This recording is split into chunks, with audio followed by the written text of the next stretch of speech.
Hello everyone and welcome back. Today we are back in Inzoi, but this time we are going to be looking at the Blueprint Studio, which is essentially the build mode. And I was thinking, what can we do to kind of put this to the test and see how it actually is going to perform? And I think the best way to do that is try and build a starter home in the game. So we can try out all of the features and see if they are as good as they look. So don't forget to like and also subscribe, but let's get into this build. Okay, so here we are. We are in the build mode now. As you can see, it kind of has given us this little area where you can see that there is like a little pre-built house. So if we wanted to, we could kind of adjust this, but I'm not going to do that. We're going to go from scratch, I think, for our starter home. You can kind of see that there is this whole big area, and essentially I think you can build in this whole section if you wanted to. That is obviously quite a large area, so that would be a very, very big project if you wanted to undertake that. I'm not going to do that because I don't think a starter home needs to be that big. So we're not going to try and cover this whole area, but the possibilities are definitely there. Up top, there is a little UI up here if you haven't played the game and you're like, what is this all about? But essentially, there is the showing all walls. So you can hide all the walls, you can show some of the walls, and you can show all of them. You can also go up and down the different floors as well. So as you can see, this is a 1-floor property, so you can see the roof. There is the option to hide your grid or show your grid if you want to. That I think is just a personal preference. It also looks like you can shortcut that by using the G button on your keyboard as well. There is the ability to snap on, which I'm guessing will come down to when you're building like walls and obviously placing furniture as well. There is the selection tool, which I'm guessing just allows you to pick up particular kind of furniture items, and you are able to just drag things around if you want to, like that. And then there is the room selection tool. Okay, so you can click on a particular room if you want to. You can rotate it left. That is definitely skew-whiffing the whole building, so we will undo that, even though I'm going to delete it very shortly. But you can see when you click on a particular room, it does give you lots of options as well. So you can do things like change the wall height, change the color, the material, even copy it, which is insane. And then we get onto the delete tool. So this is where you can just start deleting things and go ahead. But if you want to, you can also delete all, which I'm actually going to do because we're not going to want this. We're going to want to get rid of everything. So I'm just going to go ahead and remove everything. There is, of course, your undo, your redo buttons, and then there is the ability to move your house, and you can also move the property and reset the property. And then there is a save property preset as well. So if you do like rooms or anything, you will be able to save them. And then there is the edit the public property info. So here we go. So you can change up the name of your property and stuff like that, which is fun. On the left-hand side is where you have your kind of main build stuff. So it does start off with some presets. These are broken down into property presets and also room presets, which is quite nice. And you have like this little kind of blueprint of the house. So you can click on the different kind of styles of room that you might want. There's like outdoors, there's social event, which is wild because you can even have a club room. There's living rooms, there's kitchens, which is definitely useful if you're not kind of like all that brave about building. There is also furniture presets, but there's nothing here at the minute. And then here is your basic kind of functions for building, which we are obviously going to need to get to grips with. So you have things like stairs, roofs, pillars, ladders if you want. You can also go onto the exterior, which at the moment there is just fencing, but it does look like there's going to be a lot more potential with this. Like there's pathing, there also looks like there's going to be basements and swimming pools and things like that, which is very exciting. And then we are onto furniture, and this again is divided up really nicely into different rooms if you want to. There is a search function, which I'm very, very grateful for. So that will definitely come in handy for when it comes to building as well. And then there is the craft as well. This is where you can upload things yourself. We're not going to delve into that today. We are just going to try and get to grips with what is already available in the game and see how it works. So for starters, what we actually need to do is put down some floors. So this is obviously going to be our exterior. So if you scroll right down, there are these floor tiles, and then we can just click and place one down wherever we like. So I'm just going to put it down here. And then you can look at it and think, oh, why is it that color? But you can actually then just click on it and edit the color. So I'm going to go with, I think, like a grass tile here. So this is going to be our main property, and we're just going to kind of build from here, I think. Getting used to the camera is definitely something. The camera seems to have quite a bit of a mind of its own sometimes, so I'll do my best with that. You can, if you wanted to, you can change up the different presets and stuff. I'm not going to delve into that too much, but obviously if you wanted to, you could do anything like that. You can also choose like little kind of different patterns as well. Like there is a good amount in the world here, which is nice to see. So we're going to start off with the actual building now, and for this there is a few ways that you can place the walls down. I decided to probably go the hardest route, but if you wanted to, you can add in blueprints and then just decorate the interiors if you wanted to, or you can use the actual square boxes and then like expand them out. Here I've decided to go in with the more like free placement style wall tool and then just build my own layout, and it's quite easy to do it this way because you just have like the singular pillar and then you can really adjust things as much as you like. This is me adding in a little bit of a porch area, so I decided to see if I could kind of make a room and then delete some of the walls, and you can raise it up to make like a little platform, which I thought was nice, so it doesn't feel just like so flat on the floor, because I feel like that doesn't look very realistic. Obviously we need a door, and I love the fact that there are like wood textures that you can play around with and change the colors, but if you wanted to, you could just keep it more neutral. And as well, playing around with the different kind of sidings of the house was a lot of fun. You can use like more generic kind of wall tools, wall patterns, I guess, but there are some other ones like tiles and effects which kind of run throughout, and you can obviously use them inside as well. I was a bit of a noob when it came to this though, because I was like, why is it so hard to just place one wall at a time? Turns out you just need to press the button which says paint room, which makes absolute sense, and I don't know why I didn't click on sooner. You can also really detailed on the bottom of the house, so like the trim, you can add in your own kind of texture, and again with the windows and stuff, you can change the color of the frames, you can change the color of the iron, even like the shutters as well, and the door. So I decided to make that match the actual window shutters as well. The pillars are really nice as well. There's a few options of the pillars. I just decided to go for these round ones, and with the pillar placement you can decide whether you place them on the ground or on the platform as well, so that's nice. You can also raise them up too, so I imagine if you were doing like a 2-story house, then you could raise it right up. This is where I had a little bit of a problem though. I was trying to get some steps going into the platform and it didn't quite work, so I don't know what is behind that, or whether I was doing something wrong. Maybe there is a knack to doing that.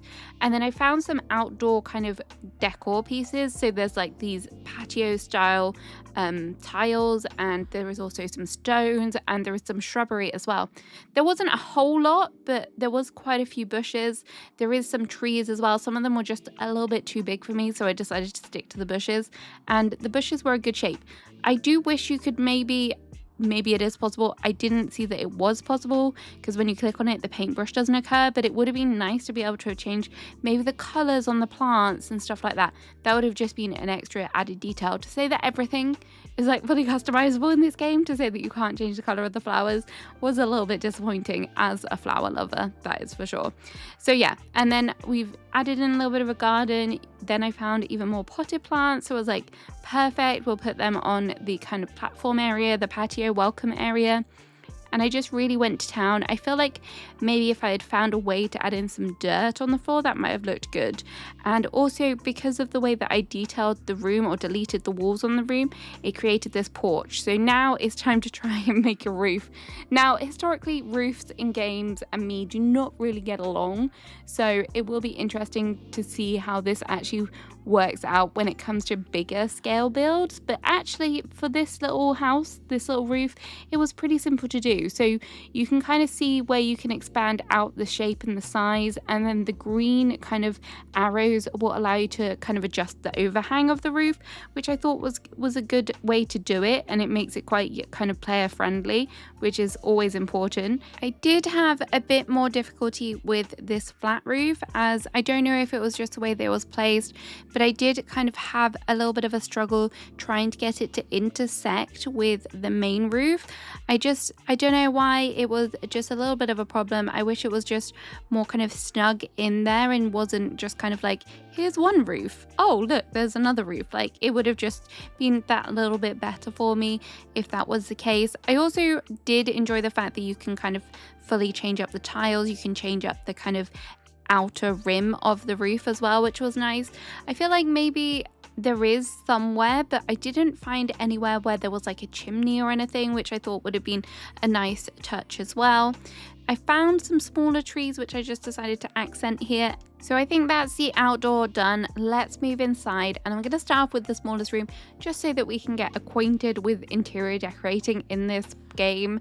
And for the ground, I found this really nice wood pattern, and then I found these nice tiles. I think there is a whole bunch more different wallpapers that I could have played around with, and coming from The Sims 4, where I feel like wallpapers in that game are not my favorite, I did appreciate the ability to fully customize them yourself, which was nice. The door options were pretty good, and then for some reason this roof was kind of intersecting and it didn't kind of clip away, so I had to delete it whilst I really worked on this bathroom. I don't know why it was like that. Perhaps it was something to do with the placement, or maybe it's just a bug or something. But yeah, I was able to customize the shower. I could change the shower head, I could change the frame, which was really nice. So you can make sure everything matches, which as like a decorator is like a huge thing. And then I did have a bit of a play around with the layout here. I didn't want this to be a huge bathroom. It's a starter home. You just want it to be really basic, which is what this whole build is. It's going to be very basic. I'm just kind of trying to get to grips with like the building and everything before maybe embarking on something a bit more kind of bigger and scarier. So this is the layout that I decided to go with. I managed to get the sink up against the wall and also the toilet there, which was kind of like a nice little placement, and then we can get something in the corner. Lighting wise, I'm not gonna really focus on too much in this kind of build. I'm just going to use the basic ones.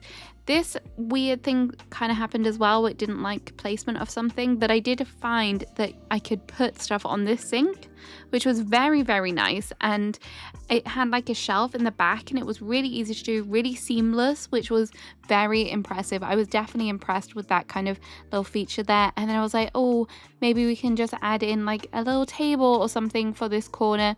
This one, I wish I could have sized it up. Like, I do wish that there was the ability to make items bigger sometimes. That would have been a nice addition as well.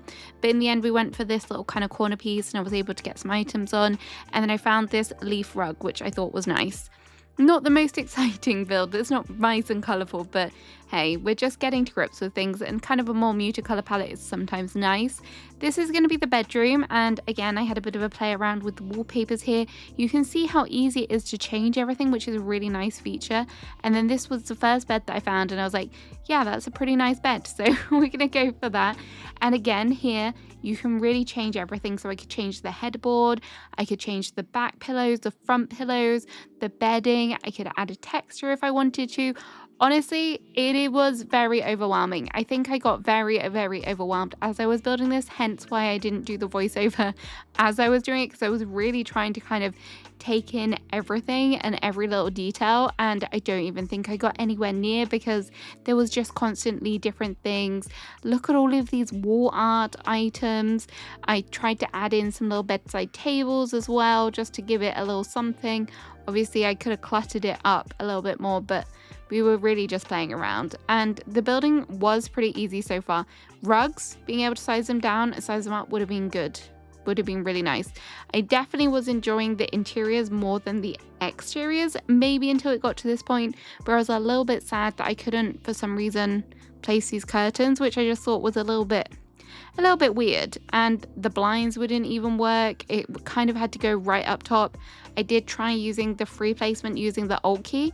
Didn't seem to make a difference, and it kind of just didn't work. So We didn't have any curtains in the bedroom, but the bedroom has a bed, it has a wardrobe. That's all that matters. So now we are onto the main room. I'm just gonna try and make this like a nice kitchen, open living room, maybe get a desk in, try and get everything in that you would want in a living area. I decided just to have one accent feature wall with that wallpaper, and then here are the kitchen cabinets that I went for. If you don't use alt placement to get them like really snug up against each other, you will find that you have like weird gaps. So the alt placement is definitely a great tool, especially when you're making kitchens. So that was nice to see. The appliances, again, I had to use that alt placement, that free placement, and it did work a lot better. The sink seamlessly went into the counters, which was good. I was a little bit worried about that. I don't know why, but for some reason, when items interact sometimes, it doesn't always create the most seamless of looks, so it did kind of help. And then I don't know what that was. We had a problem with one of the cabinets. It like disappeared when I put it down. Turns out I think it was to do with the walls and the view that I had on. But as you can see here, again, using the alt placement with the cabinets that are above really helped make the whole kind of wall and the whole cabinet area look pretty seamless. There was some good kitchen clutter as well, which I do appreciate. I love to see that like early on. They know that these decorators are going to want these sort of items like the coffee machines and knife blocks. All of that sort of fun stuff is definitely a must. And then I stole some lights just to kind of brighten up the place everywhere. It didn't really feel like the lights actually made all that much of a difference, if I'm honest, for when it's decorating. Like in The Sims, it seems to have a huge difference with your actual kind of decorating. And given that I have a roof over the house, I kind of like that because you don't have to worry about making sure that you can actually see what you're building. So it was kind of nice just to it be automatically like in that lighting setting. Here I'm just struggling with like kitchen tables. There wasn't a lot of room, but I wanted like a little table up against a wall that I could just have a little tiny dining area. So I managed to find a smaller table, and these chairs kind of worked. It does look like they automatically snap to the table. I don't know if that's because they have snap on or whether it will be like that if you don't, but I thought that was a nice detail. And then over here, I decided just to go in with a little desk. There were some good options for plants as well. So I thought, oh, we'll put some plants around. And there was obviously a streamer kind of style setup. So we decided to add in that. This was a little bit weird to me. The shelf wouldn't go behind the table, the desk. I don't know why that is. Very odd to me that it wouldn't fit there. I don't know if it's because maybe the Zoi needs access to it perhaps. But there we go. We managed to find a nice slim bookshelf to fit in there, and then obviously we need a couch as well. I don't think we're going to have room for a TV, but at least we can have somewhere for them to sit, which would be very important, other than a dining room table. I did try to add in a little chair as well, but that wouldn't quite fit in, so I decided to add in a speaker as well, just to add some little music and options. And then my mind was blown with this. That little art, there were so many options, which I loved. The rugs, again, I wish we could size them up and size them down. Maybe that's something that will come in a future update. But the color options are wild. The color options still blow my mind. Maybe it is just the fact that we need different sizes of things that will be more important. And then I decided to add in a clock as well. So we're pretty much there now. Here is what it looks like. I just needed to re-add that roof after I had a little bit of a wobbly there. That was quite easy to do again. Now I'm kind of getting the hang of it, I think. And I'll have to try it all over again. Definitely remember to copy and paste your colors. It makes your life so much easier. So there we have it. There is my little kind of house. As you can see, it is just a small little cute kind of build, which is kind of, I think, a good way to get started, especially if you're trying to get to grips with everything like I was, because some of the bits were a little bit finicky and hard to get used to. But I think really, realistically, it would be a good first to start at home. You've kind of got everything that you need here. You've got your kitchen, your living room, your bedroom, and of course your bathroom. That's very important. So yeah, it's not going to be the best build in the world, but it did help me learn and get to grips with everything. So I do highly recommend giving yourself a kind of little go at creating your own little starter home before you start embarking on anything too grand. But hopefully we'll all get there. So I hope you enjoyed watching this. I hope it was a nice kind of like teaser of what's to come with the building as well. Have a great rest of your day, and I'll see you again soon. Bye bye.